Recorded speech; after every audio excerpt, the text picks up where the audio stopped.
نعم حاجي urakoze cyane ku kibazo cyawe kizubajije kaduha umwanya ya Sheikh Ashraf inshallah gusubiza fadhali Sheikh. Bismillah alhamdulillah wassalatu wassalamu ala rasulillah wa ba'd.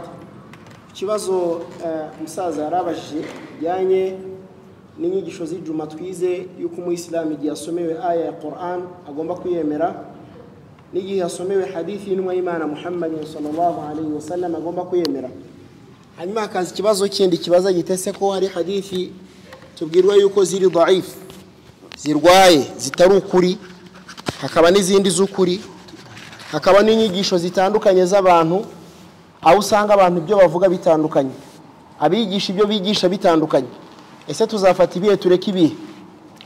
Igisubizo mu ncamake nuko iyo umuntu asomewe Qur'an bakakubwira ngo qala ta'ala ni itegeko guhita wumva ukumvira amagambo y'Imana ari muri Qur'an. لا يأتيه الباطل من بين يديه ولا من خلفه nta kinyoma kiba muri Qur'an. ذلك الكتاب لا ريب فيه هدى للمتقين n'izindi aya nyinshi zigaragaza ko Qur'an nta kosa ribamo. Icyo ni icyambere tugisobanukirwe. Iyo bagusomeye aya iri muri Qur'an ni itegeko kumvira nta no gushidikanya. Hadith nazo zirimo ibice bigera kuri bibiri. Hari hadithi zitwa mutawatir. Mutawatir bisobanuye ngo ni hadithi iba yizewe kandi yarakiriwe n'abantu benshi muri buri nzira yayo. Mu basahaba ugasanga hari abasahaba benshi bayakiriye, mu batabi'ina hari abatabi'ina benshi bayakiriye, mu batba'u tabi'ina nabo bakaba ari benshi. Muri buri nzira harimo abantu guhera ku 10 kuzamuka bayakiriye. Mu basahaba ikaba yarakiriwe n'abasahaba barenga 10 kuzamuka. Nka hadithi zivuga ku bihano by'imva, izo hadithi ziri mutawatir. Ni hadithi zakiriwe n'abasahaba benshi n'ababakurikiye benshi gutyo gutyo. Ni sahihi, ni ukuri, nta gushidikanya kugomba kuzizaho nazo. Kadhalika hadithi zivuga kugwanagura kuri khof cyangwa se amasogisi ubwo nkuko mubyita, nazo zakiriwe n'abantu benshi ku rwego rw'uko ari ukuri kutagira gushidikanya. N'izindi hadithi nka hadithi zivuga kuri hawd, umugeza abantu bazanywa ku munsi w'imperuka, nazo zakiriwe n'abantu benshi ku rwego rw'uko ari mutawatir. Izo ni igice cya mbere cya hadithi. Igice cya kabiri cya hadithi ni hadithi zitwa ahadu. Ahadu bisobanuye ko ziba zarakiriwe n'abantu bake. Ishobora gusanga mu basahaba bayakiriye ari babiri cyangwa umwe cyangwa abasahaba batatu. Iyo yakiriwe n'umwe mu basahaba yitwa gharibu, nka hadithi yitwa innamal a'malu binniyat. Iyo ni hadithun gharibun kubera ko yakiriye mu basahaba n'umwe gusa ari Umar ibn al-Khattab radiyallahu anhu. Nawe wayimukuyeho n'umwe, n'uwayimukuyeho n'umwe mu nzira zayo zose ni gharib.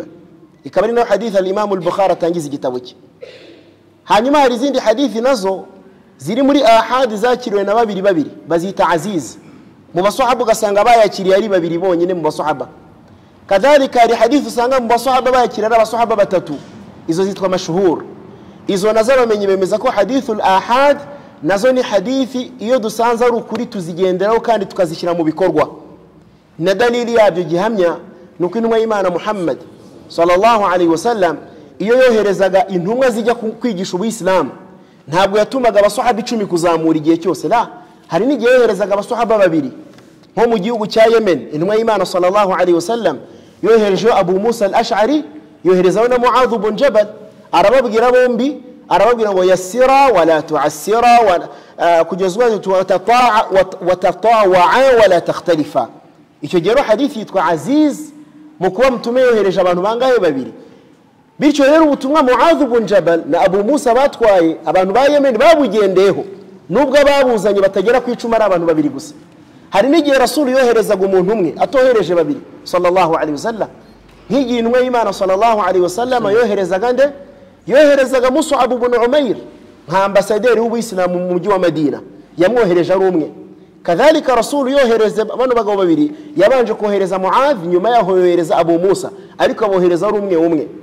Kadhalika intumwa y'Imana sallallahu alaihi wasallam igenda yohereza abantu benshi batandukanye, ariko ajya yohereza umuntu umwe kandi ubutumwa ajyanye abantu bakabwumvira bakanabugenderaho. Bikwereka ko hadithi nubwo yabarakiriwe n'umusahaba umwe nayo ishobora kuba yabukuri nta kibazo. Hadithi rero muri izi za ahad harimo hadithi ziri sahihi z'ukuri, hakaba n'iziri dhaifu zirwaye nazo zirahari. Uwigisha rero ategetswe yuko yagiye kwigisha abantu akagera kuri hadithi ifite ikibazo, agomba gusobanurira abantu yuko iyo hadithi ifite ikibazo. Ntabwo byemewe mu bumenyi bwa hadithi kubwira abantu ko hadithi intumwa y'Imana yaravuze gutya warangiza ntugaragaze yuko hadithi ifite inenge. Iyo ifite inenge urabigaragaza. Ni nayo mpamvu mzee ikibazo abashije ni cyiza. Hari abamenyi b'Ubuyisilamu aho bita ulama'u al-hadith cyangwa se an-nuqadu, abamenyi bakoze akazi ko gutandukanya hadithi nzima n'izifite ikibazo, kugeza ubwo banditse n'ibitabo bya hadithi zirwaye babishyira hariya. Hari nk'igitabo cyitwa as-silsilatu ad-da'ifa, igitabo cy'umumenyi al-Albani kirimo hadithi zirwaye. Kadhalika hari nk'igitabo cyitwa al-mawdu'at cy'umumenyi Ibn al-Jawzi gikubiyemo hadithi z'ibinyoma babeshye intumwa y'Imana sallallahu alaihi wasallam.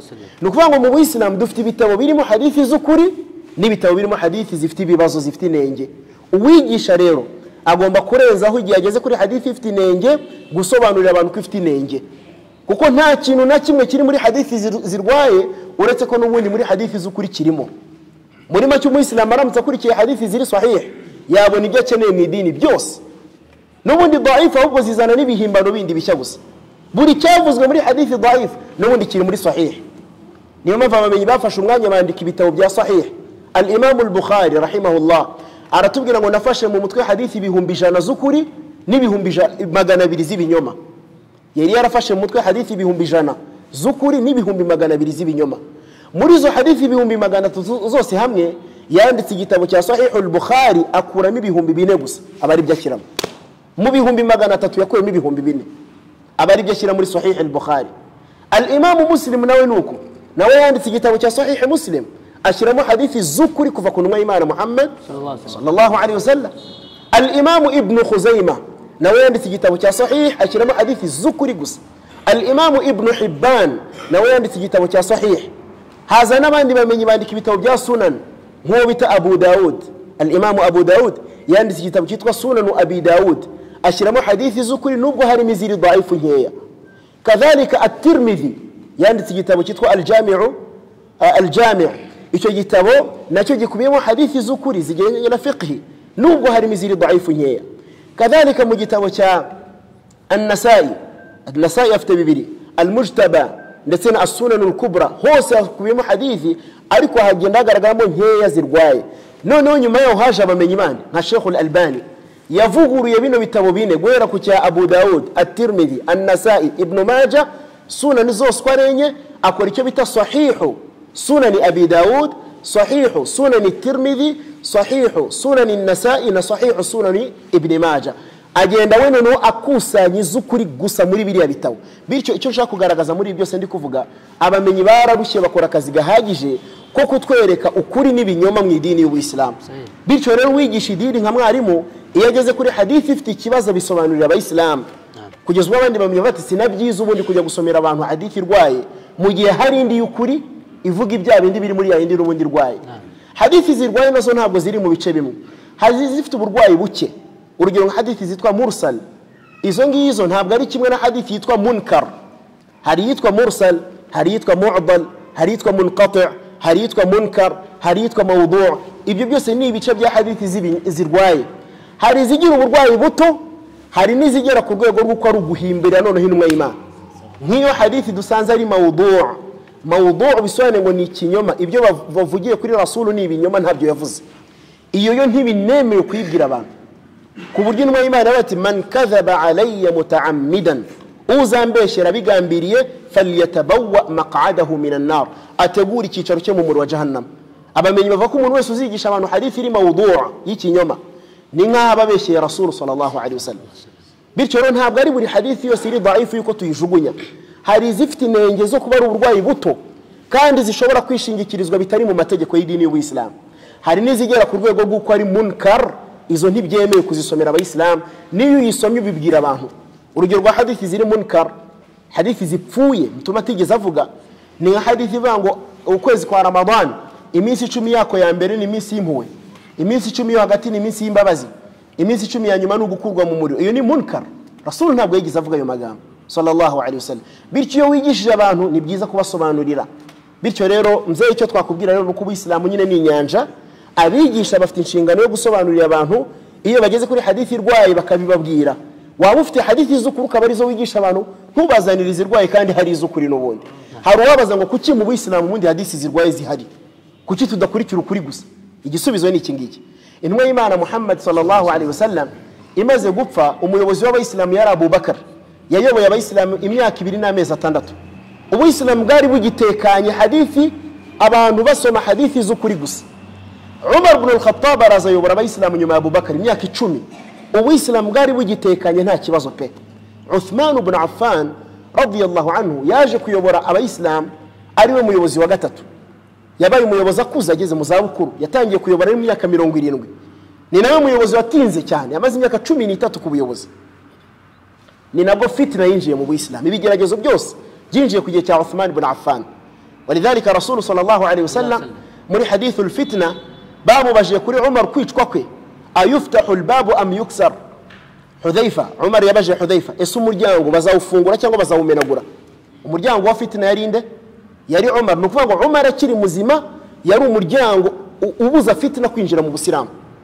walidhalika yabaje Hudhaifa yari umunyamabanga w'intumwa y'Imana waruzi hadithi zivuga kuri fitna zose kurusha abandi basahaba aramye ati wa hal yuftahu albabu am yuksar uwo muryango wa fitna bazawufungura bisanzwe cyangwa bazawumena Hudhaifa aravuga ngo bal yuksar bazawumenagura wadhālika ahra alla yuftahu abada au alla yughlaq abada bisobanuye ko igihe bazawumenagura ntabwo uzongera gukingwa umuryango wamenye ntabwo wakongera kubukinga bisobanuye ngo Umar niyicwa ibigeragezo byose bizahita byinjira mu Buislamu ni nayo mpamvu Umar amaze gupfa nibwo abatangira kubeshyera Rasul babonetse cyane nibwo abahimba hadithi zidahari babonetse ucuruza umuceri yashaka kugurwa cyane agahimba hadithi ivuga ibyiza byo kurya umuceri gutyo ukoro niyo mpamvu hadithi zagiye ziza ari z'ibinyoma n'abantu ba politika abari mu butegetsi bwa politike kuri ibyo bihe ushaka ko intebe yikomera agagira umuntu ashyiraho uzicyara akamye ati himba hadithi zigaragaza ibyiza by'ubuyobozi bwanjye ubundi niko byatangiye ariko Umar agihari Allah yari yararinze ubuyisilamu Umar amaze kugenda fitna zitangira kwinjira mu Buislamu n'abatangira guhimba hadithi baraboneka nabongeramo ibindi baraboneka n'ibindi bitandukanye walidhalika ni nabwo hatangiye gukoreshwa ijambo rivuga riti sammu lana rijalakum mutubwira abo mwakuyeho hadithi ubundi mbere ntabwo bajyaga babaza wakiriye hadithi yikuye kuri nde ariko Uthman ku gihe cye nibwo batangiye kubaza buri wese usomye hadithi bakamubaza ngo tubwira abo wayikuyeho ukavuga wayikuye kugeza ku ntumwa y'Imana Muhammad basanga habuzemo umuntu icyo gihe hadithi gahita igira ikibazo so ubumenyi bwa hadithi n'ubumenyi bugari ryaba ari ndi muhabara ngiye gutanga ndende gusa mu ncamake nuko twebwe nk'abigisha umma dufite inshingano y'uko ugeze kuri hadithi ifite ikibazo usobanurira abayisilamu ukabibabwira ikindi kandi hadithi ziri sahihi zirahagije mu Buislamu zirahari ku bwinshi al-Bukhari harimo 4,000 Muslim ni 6,000 izo ni 10,000 bwazo muri sunanul arba'a harunzemo izindi hadithi nyinshi ziri sahihi muri mustadrakul hakim muri sahih zini ibn Hibban ibn Khuzaimah no muri sunan no muri shu'abul iman no muri masanid musnad Malik musnad al-Bazzar musnad Abu Ya'la al-Mawsili no muri muwatta Malik hadithi ziruzuye zukuri bityo rero iziri dhaifu iyo umuntu azigezeho ni byiza ko azibwira abayisilamu naho idini riruzuye rwose nta kibazo wallahu a'lam ikindi kibazo nafadhali